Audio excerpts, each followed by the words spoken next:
El debate parece no tener fin. Desde hace varias horas, los miembros del colegio electoral discuten sobre quién se convertirá en el próximo presidente de los argentinos. La situación se está volviendo cada vez más caótica.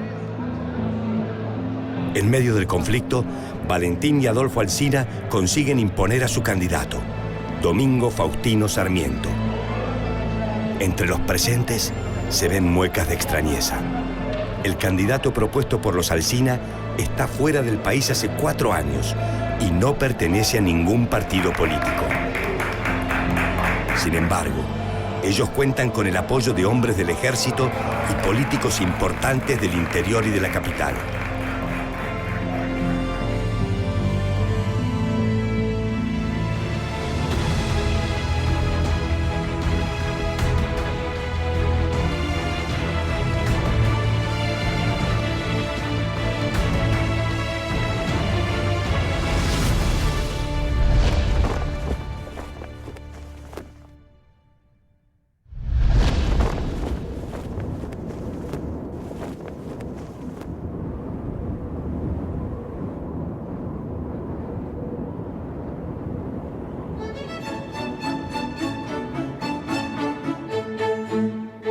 Domingo Faustino Sarmiento nació en San Juan el 15 de febrero de 1811. Su nombre de bautismo fue Faustino Valentín, pero en casa lo llamaban Domingo, por el santo al cual su familia era devota. Su padre fue José Clemente Sarmiento, quien participó de la vida política revolucionaria, mientras que su esposa, Paula Albarracín, se encargaba de manejar el hogar. Su madre constituyó el referente indiscutido a lo largo de toda su vida, y así lo recordó siempre. La familia Sarmiento padeció una angustiante situación de pobreza que marcó a fuego al pequeño Domingo Faustino.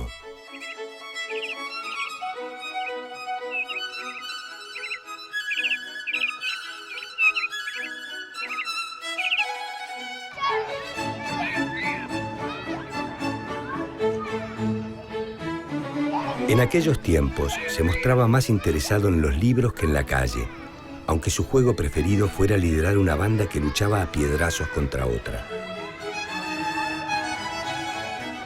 Sobre esto expresó: «Ay de los que quisiesen hacer frente a aquella lluvia de piedras que salía del seno de mi falange».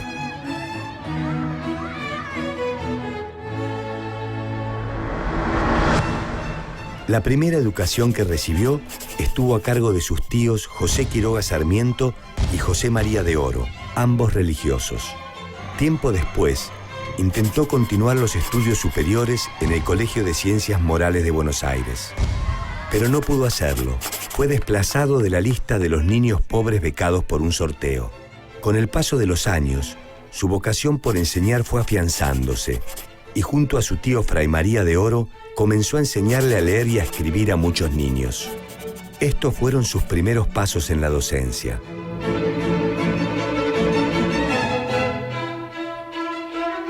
Hacia fines de la década del 20, Sarmiento se percató de que la educación era un elemento clave.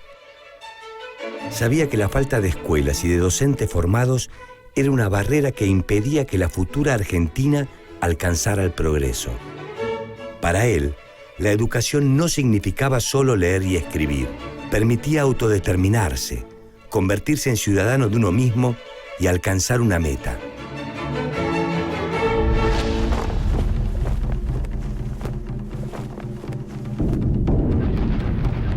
En aquel entonces, nuestro país estaba dividido entre dos grupos opuestos e irreconciliables: unitarios y federales.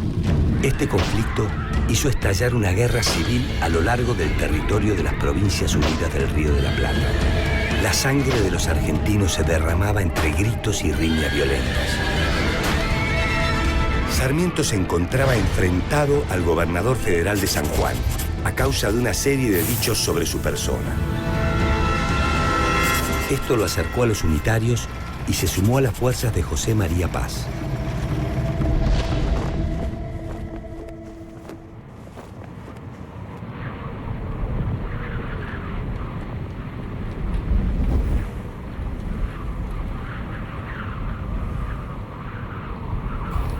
Con la derrota de las fuerzas unitarias, Sarmiento se exilió en la vecina República de Chile, donde se destacó como profesor.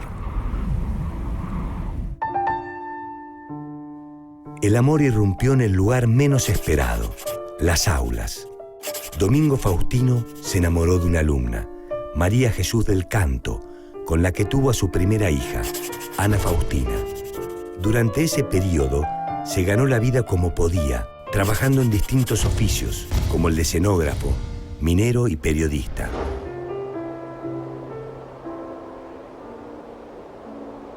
Tiempo después, regresó a su provincia natal, San Juan, y fundó un colegio católico de señoritas.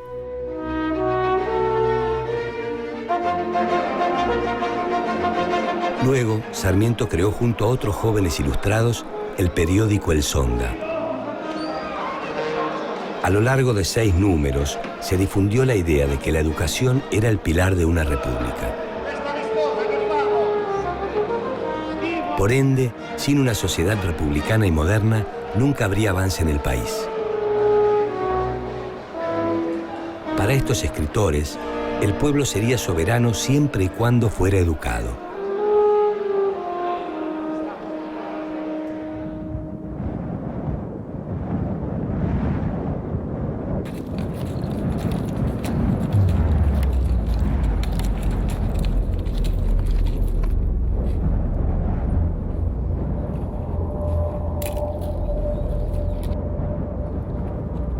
Tiempo después se exilió nuevamente en la vecina República.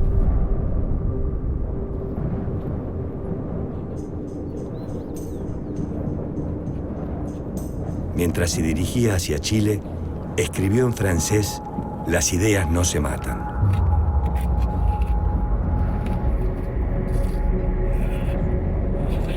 Una frase que se convirtió en su firma, en una promesa que cumpliría tarde o temprano.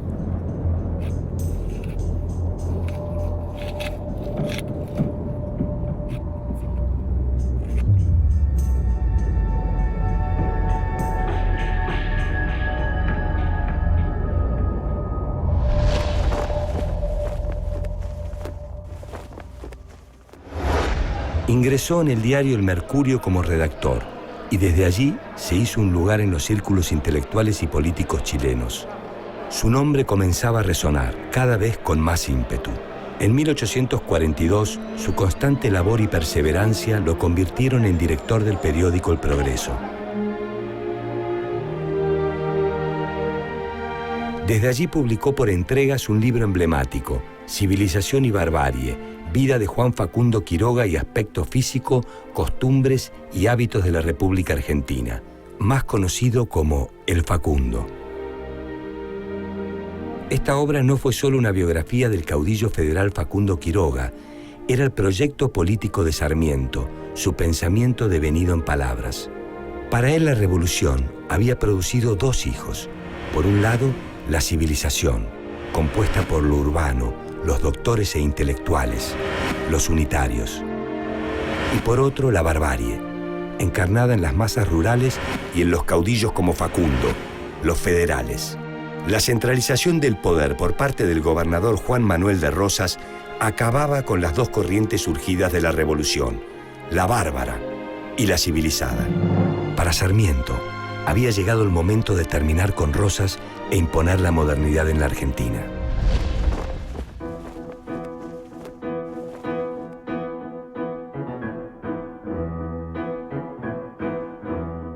El ministro de Educación Santiago Montt es interrumpido por unos golpes en la puerta.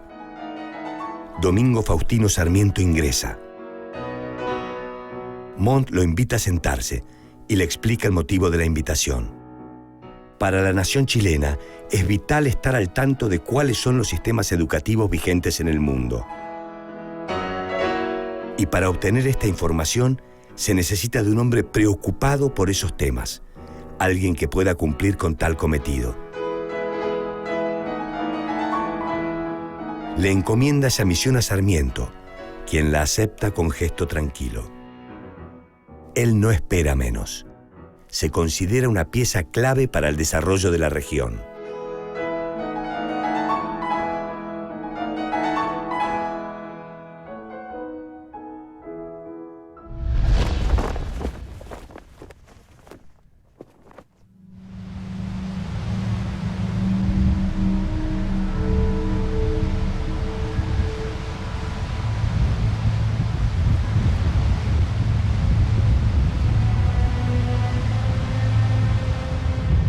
Por primera vez en su vida, Sarmiento viajaba a Europa, a África y a Estados Unidos para empaparse de toda clase de culturas y para estudiar aquello que más lo apasionaba, el mundo moderno.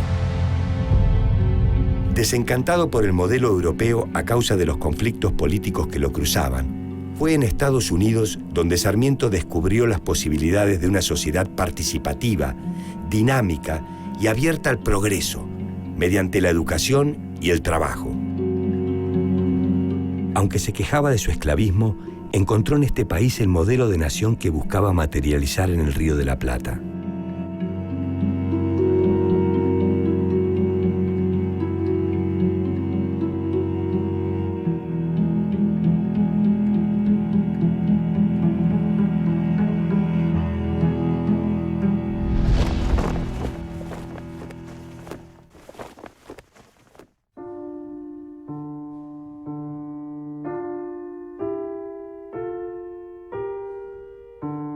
De vuelta en Chile, en 1848, Sarmiento redactó el informe que dio cuenta de su viaje, el cual formaría parte de su libro Educación Popular.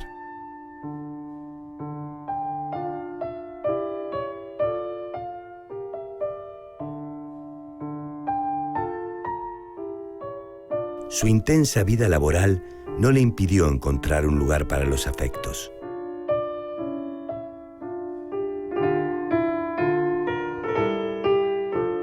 Ese mismo año, se casó con la viuda Benita Agustina Martínez Pastoriza, quien estando casada había tenido con él a Domingo Fidel, apodado Dominguito. Sin embargo, en lo más profundo de Domingo Faustino persistía su anhelo de ser presidente.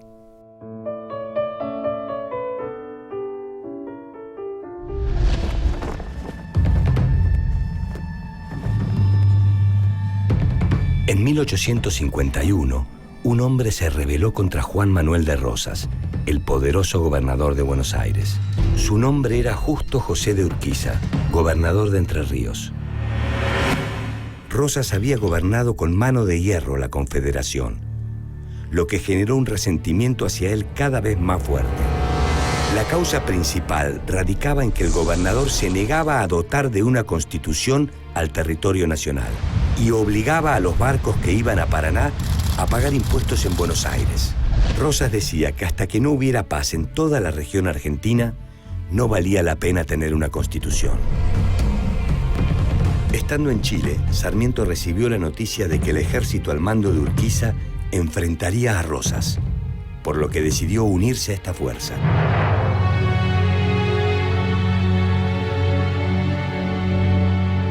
En la batalla de Caseros, el ejército grande venció al gobernador porteño. Acto seguido, el 1 de mayo de 1853, se sancionó la Constitución Nacional. Buenos Aires se separó de la Confederación, de la cual Urquiza se convirtió en el presidente. Sarmiento se distanció de él, volviéndose su férreo opositor. La causa radicó en que el entrerriano se negaba a terminar definitivamente con los caudillos federales. Esta discrepancia llevó a que Sarmiento abandonara el país y regresara a Chile. Por esos días escribió: Buenos Aires no tiene una figura nacional que pueda oponerse a Urquiza, excepto el general Paz y yo, quizás.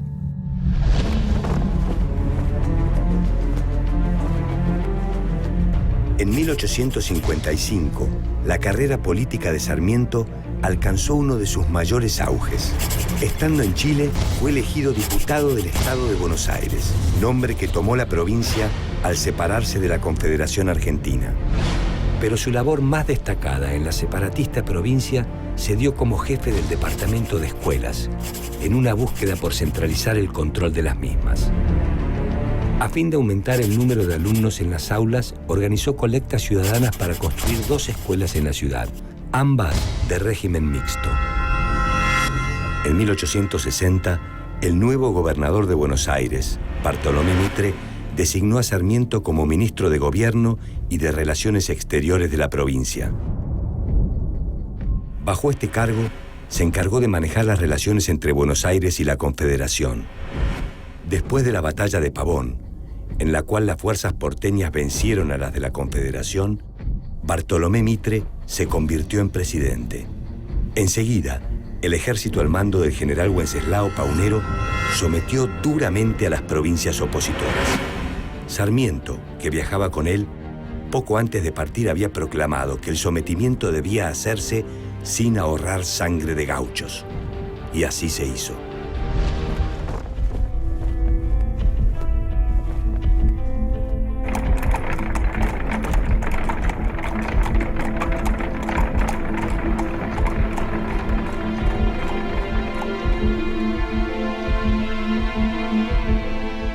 El ejército llegó a San Juan y posteriormente la legislatura provincial lo nombró gobernador. Su estrategia de gobierno puso el énfasis en mejorar la educación mediante la construcción de escuelas, además de fomentar la actividad minera.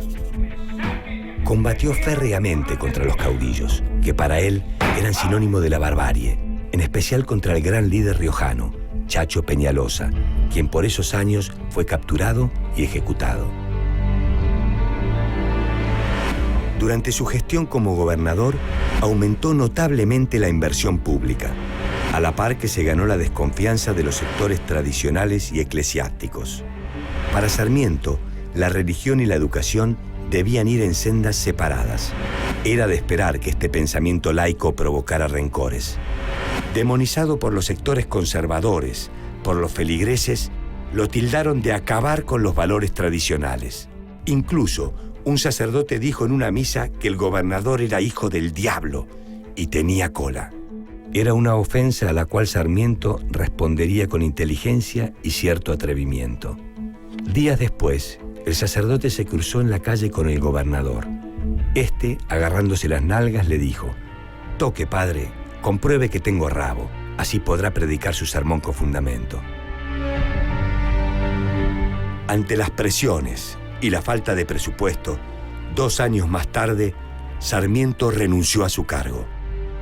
Por un momento, su mente se llenó de oscuridad y dudas, y creyó que sus intentos por traer la modernidad a Argentina habían encontrado un muro difícil de franquear, la ceguera de muchas personas, empecinadas en vivir una existencia rayana con lo barbárico. Pero en aquel entonces ya se imponía como una figura conocida, que aunque temida y repudiada por muchos, era también respetada y admirada por otros.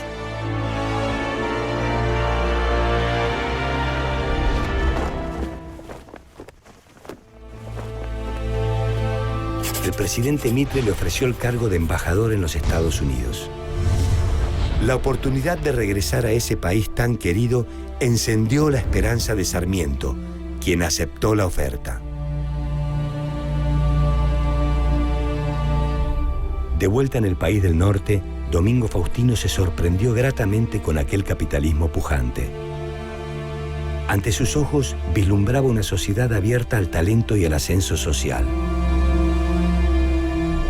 Su trabajo como embajador le permitió alcanzar 3 años después un galardón que lo colmó de honor.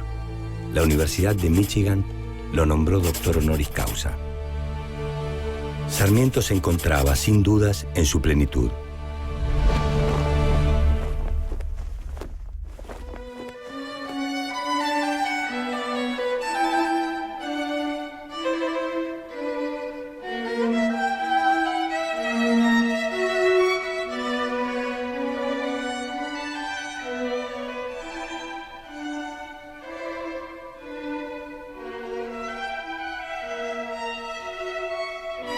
El informe que le preparó uno de sus allegados americanos está plagado de errores. En la mirada del embajador arde la disciplina. Exige que se corrija el informe cuanto antes. El allegado afirma nerviosamente con la cabeza: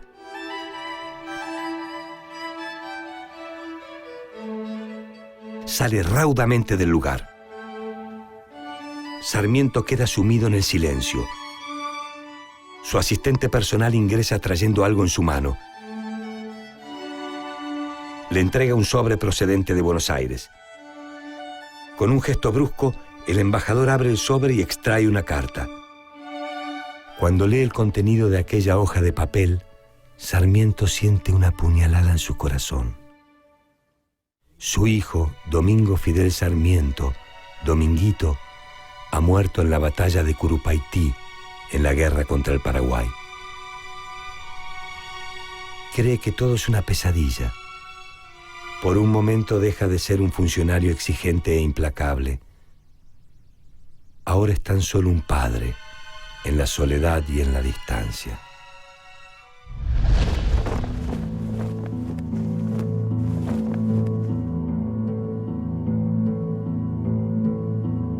En Buenos Aires, Valentín y Adolfo Alsina, aliados de Domingo Faustino, comenzaron a preparar su candidatura presidencial.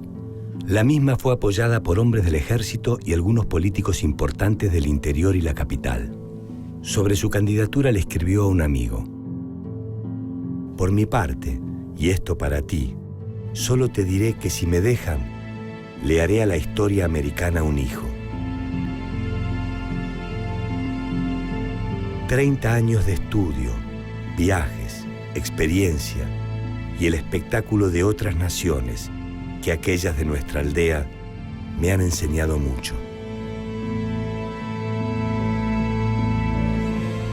Después de muchos debates, el colegio electoral anunció el nombre del nuevo presidente: Domingo Faustino Sarmiento.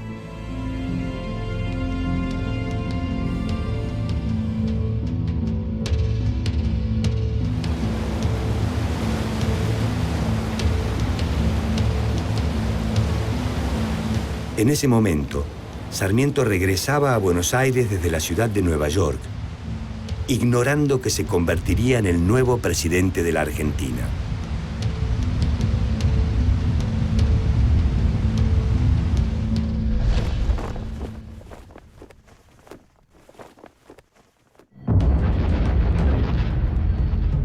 Desde 1864, Brasil, Argentina y Uruguay se encontraban en guerra con el Paraguay.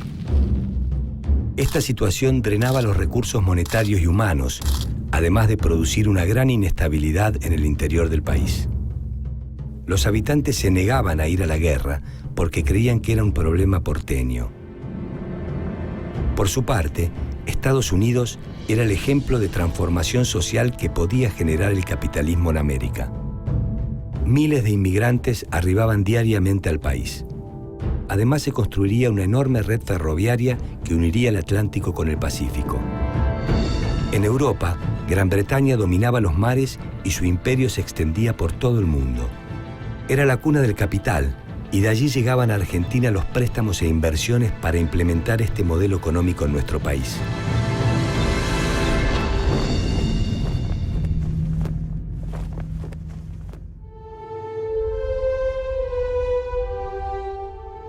Hacia mediados del siglo XIX, un hombre llegó a la presidencia.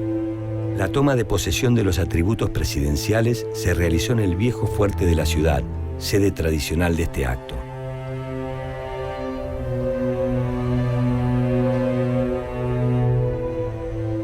Su objetivo era convertir a la Argentina en un país moderno y capitalista.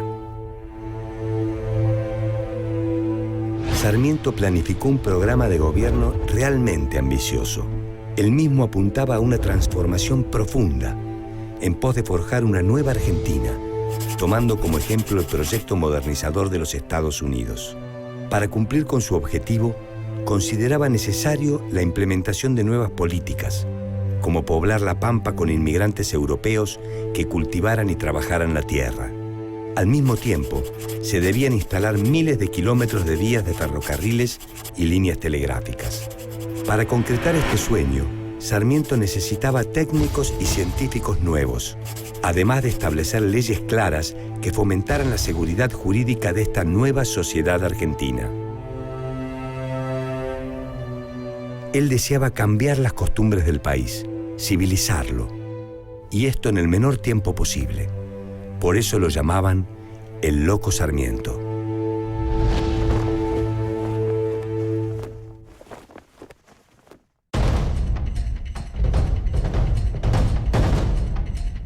El progreso no puede esperar. Ese es el único pensamiento que hay en la mente de Sarmiento. Es su primer día de gestión y convocó una reunión de urgencia con sus ministros. En ellos hay gestos entre el temor y el respeto.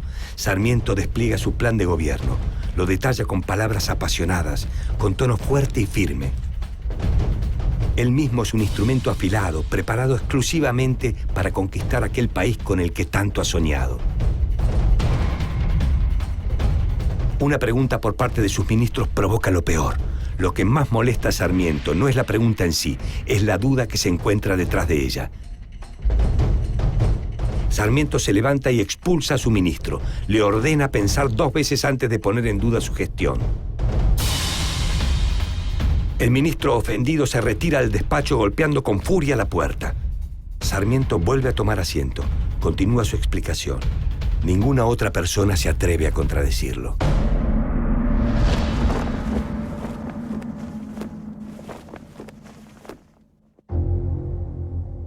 Sarmiento se enfrentó a un problema. Constitucionalmente, la educación primaria se encontraba en manos de las provincias.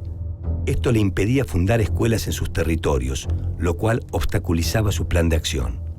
El presidente estaba inmovilizado, pero comprendía perfectamente el rol que ocupaba. Nuevamente se sentía atrapado entre la ignorancia y la falta de fe de sus congéneres políticos. De pronto, una idea afloró en su mente, una idea que lo arrancó de la oscuridad. Le pidió a los gobernadores que lo informaran sobre el estado de la educación en las provincias. La mayoría ignoró el requerimiento, mientras que otros comenzaron a fundar escuelas a fin de tener datos para enviar a Buenos Aires. Tiempo después, Sarmiento fundó 5 colegios y contrató maestras norteamericanas para formar cientos de nuevos educadores. En Paraná fundó la Escuela Normal. El origen de este término provenía del francés École Normale, o escuela modelo. Su función era instruir en pedagogía a los futuros profesores que poblarían las aulas. Siguiendo este lineamiento, la dirección de la escuela de Paraná recayó en un maestro norteamericano, que según palabras de Sarmiento, se encargaría de formar maestros modernos y civilizados. Sarmiento incluso se preocupó por hacer de la escritura algo comprensible y fácil. Al respecto dijo: interesaría a la enseñanza primaria simplificar nuestra ortografía hasta hacerla corresponder estrictamente a los sonidos de la lengua hablada. Mucho tiempo, molestia y confusión se ahorraría a los niños, ganando en sencillez, racionalidad y verdad la escritura. En Córdoba se creó el Observatorio Astronómico y la Academia de Ciencias, en un intento por llevar la ciencia hacia el interior del país y así dotar de conocimientos útiles a los industriales. En esa misma ciudad, años después, se organizó una exposición en la cual se exhibieron los cambios y adelantos técnicos ocurridos en la Argentina de esos años. Para Sarmiento, los ferrocarriles constituían una pieza elemental en la estructura del progreso. Al término de su primer año de gestión expresó: he terminado el primer año de gobierno viendo nacer dificultades y cortándole a la hiedra una cabeza para ver renacer otra y otra. Durante su mandato, gran parte de la clase política, con Mitre a la cabeza, se encargó de obstaculizar su plan de gobierno. Utilizaron todos los medios disponibles, incluida la prensa, desde donde se burlaban de él mediante caricaturas o escritos insolentes. Sobre esto, su amigo José Pose manifestó: el tono de la prensa de oposición, los pasquines, etc., me han dejado una triste impresión, pensando que hay complicidad en el pueblo de Buenos Aires, que paga y consiente esos indecentes ultrajes al jefe del Estado que no se oyen ni ven en ningún otro pueblo de la tierra.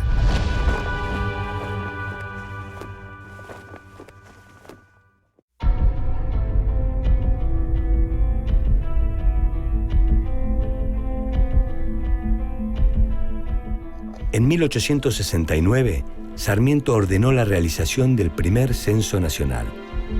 Su propósito era saber cómo estaba compuesto nuestro país y cuál era su realidad.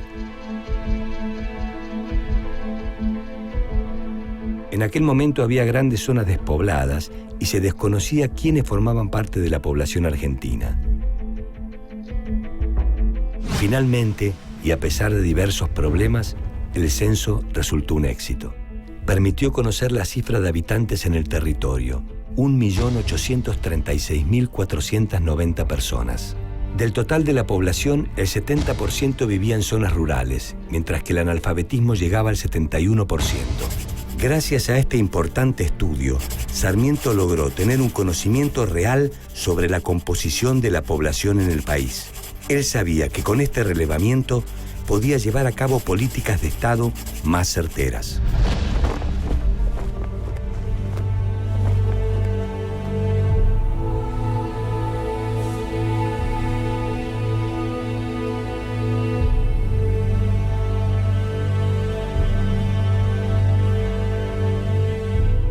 Siguiendo su línea de modernizar la nación, se aprobó el Código Civil, redactado por Dalmacio Vélez Sarsfield, amigo y ministro del presidente. El objetivo del texto legal era actualizar las leyes y dotar al país de seguridad jurídica para los nativos y también para los extranjeros.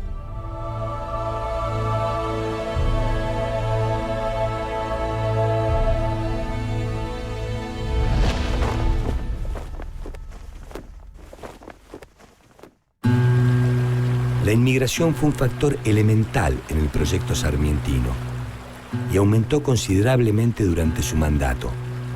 Él pensaba que los habitantes nativos no estaban preparados para vivir y desarrollar el capitalismo y por eso debían ser educados o reemplazados por inmigrantes. Este pensamiento irritó a muchas personas. En cada orden de Sarmiento había una idea, una acción concreta. Su pasión lo convertía en una máquina modernizadora. Con una mirada calculadora y precisa, ordenó la instalación de nuevas líneas telegráficas. En 1870 se inauguró el cable transoceánico que permitió comunicarse con el mundo casi instantáneamente. Sarmiento tenía en claro que las comunicaciones iban a jugar un papel importantísimo en el futuro de la República y su interacción con el mundo. Hacia 1870 terminó la cruenta guerra contra el Paraguay, cuyo saldo fue la devastación del país vecino y la reducción de su población masculina, que pasó de 500.000 a 100.000 habitantes. El fin de este conflicto permitió reducir los gastos militares y continuar con la modernización del ejército iniciada con la creación del Colegio Militar y la Escuela Naval Militar.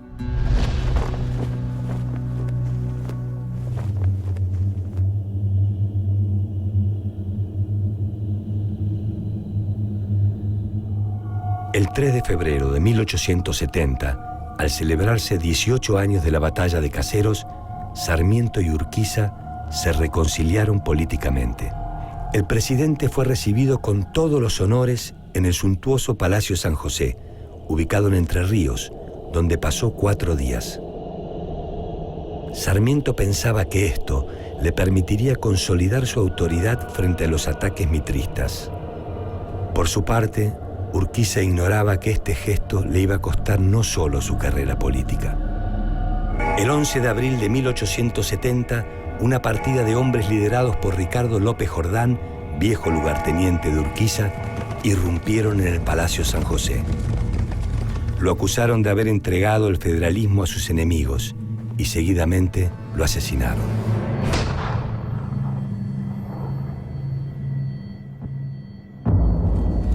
Al recibir la trágica noticia, Sarmiento envió tropas a Entre Ríos a fin de sofocar el levantamiento y castigar a los culpables.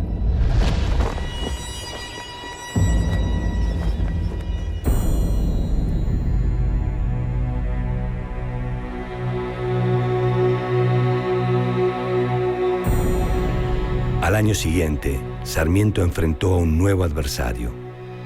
Uno que puso en jaque no solo su investidura presidencial, sino a gran parte de la población de la ciudad de Buenos Aires.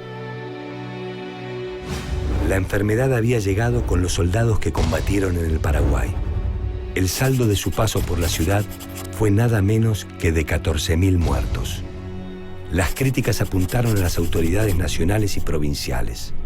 Los intentos por contener a la fiebre amarilla fueron totalmente inútiles. Los más ricos abandonaron la ciudad, mientras que los pobres, hacinados y mal alimentados, fallecieron de manos de esta cruenta epidemia. A su término, el gobierno solicitó un préstamo para realizar obras de salubridad en la ciudad, para evitar la repetición de este episodio. En poco tiempo, la vida de Sarmiento también correría peligro.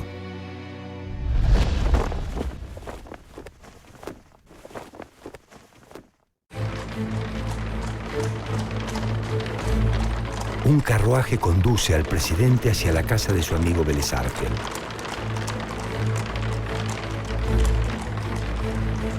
Sarmiento se encuentra sumergido entre el sueño y sus pensamientos. Ignora que su vida corre peligro.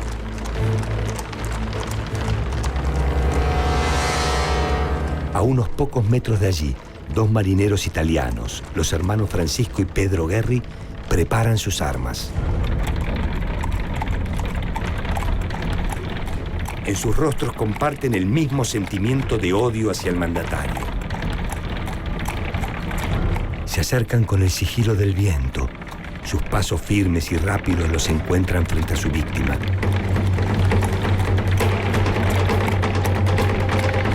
Es inevitable. Ya están ahí. Francisco apunta y dispara, pero la sobrecarga de pólvora hace estallar el arma. La sangre brota por su mano. Los caballos rehinchan del miedo. El cochero, aterrado, acelera la marcha y trata de avisar al presidente, que no lo escucha, ya que su sordera está muy avanzada. Los atacantes se pierden a lo lejos. El atentado contra el presidente ha fracasado.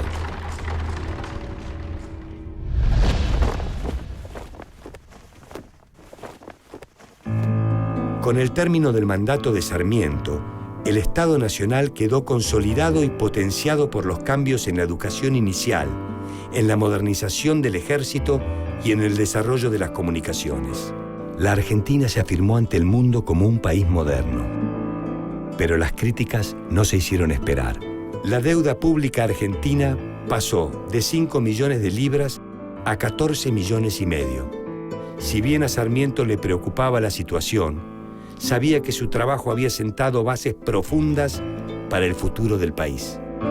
Por su parte, el Ejército Nacional se encargó de terminar con todas las resistencias provinciales. Solo Buenos Aires, liderada por Bartolomé Mitre, tenía la fuerza para oponérsele. Cuando se celebraron las elecciones presidenciales, el candidato elegido por amplia mayoría fue el tucumano Nicolás Avellaneda, amigo de Sarmiento. Pero Mitre se encontró disconforme con el resultado electoral y ordenó a sus hombres levantarse en armas. El modernizado Ejército Nacional venció rápidamente a la tropa de Mitre en las batallas de La Verde y Santa Rosa. Entretanto, Sarmiento continuó su vida política.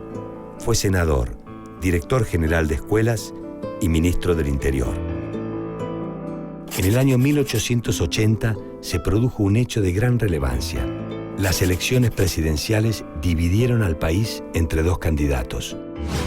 Por un lado, Buenos Aires apoyaba a Carlos Tejedor, mientras que el resto de las provincias a Julio Argentino Roca. Sarmiento aprovechó la oportunidad y se ofreció como candidato de unidad entre estos dos grupos, pero nadie aceptó su ofrecimiento.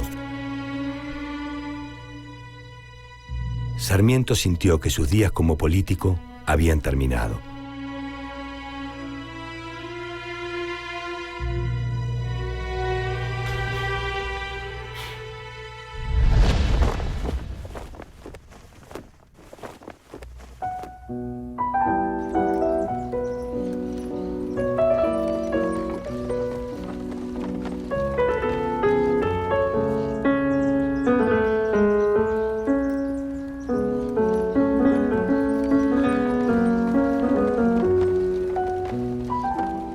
En busca de un mejor clima para recomponer su salud, ya que hacía varios años que sufría de afecciones cardíacas, en 1887 decidió instalarse en Asunción del Paraguay.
Desde allí, y poco antes de su muerte, le escribió a su amada Aurelia Vélez, hija de su amigo Vélez Sarsfield: venga al Paraguay y juntemos nuestros desencantos para ver sonriendo pasar la vida. Venga, que no sabe la bella durmiente lo que se pierde de su príncipe encantado.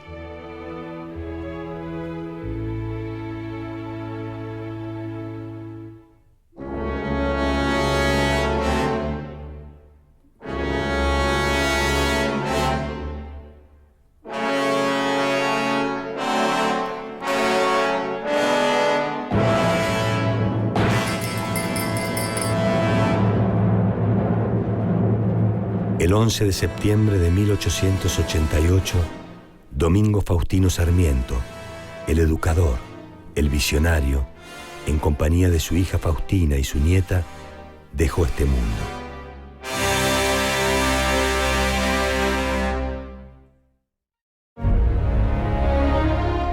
Domingo Faustino Sarmiento fue un hombre que vivió intensamente su época, un osado, que no dudó en impulsar el modelo necesario para sacar a la Argentina de lo que él consideraba las sombras del atraso.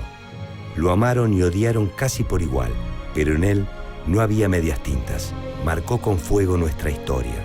En su visión, la educación y la escuela eran el motor que permitiría a la Argentina salir de la barbarie. Se preocupó por dotar a los argentinos de herramientas y conocimientos científicos que pudieran fomentar el crecimiento económico de la nación. A lo largo de sus 77 años de existencia, luchó solo y acompañado. Sufrió largamente para hacer de este territorio un país moderno y competitivo. El escritor Paul Grusac lo retrató de la siguiente manera: tal como se me aparece aún, espaldudo y macizo, rugoso y desarmónico, con su abollada máscara de Sócrates guerrero, cuyos ojos y frente de inspirado dominan una boca y una mandíbula de primitivo, mitad sublime, mitad grotesco. Este fue Domingo Faustino Sarmiento.